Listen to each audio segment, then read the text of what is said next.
शाम का समय था। रोहित अपने कमरे में बैठा था। उसके हाथ में एक पुराना मोबाइल था।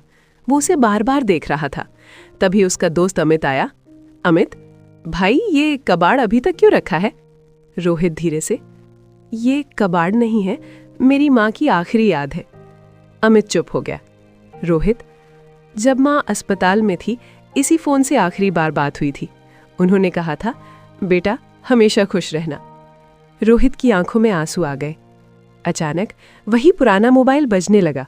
अमित, ये कैसे पॉसिबल है? रोहित डरते हुए फोन उठाता है। रोहित, हेलो। कुछ सेकंड खामोशी। फोन से आवाज आई, बेटा खुश हो ना? रोहित के हाथ कांपने लगे, लेकिन अगले ही पल अमित हंस पड़ा। अमित, अरे डर मत, मैंने प्रैंक किया था, सिम डाल दी थी इसमें। रोहित पहले शॉक, फिर गुस्सा। रोहित, पागल है क्या? ये मजाक नहीं था। अमित सीरियस हो गया। अमित, सॉरी यार, लेकिन एक बात समझ आ गई, यादें कभी पुरानी नहीं होती। रोहित हल्का सा मुस्कुराया।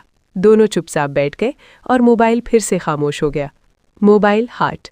दोस्तों, अगर ये कहानी आपको पसंद आई हो तो वीडियो को लाइक करें और चैनल को सब्सक्राइब करना ना भूलें।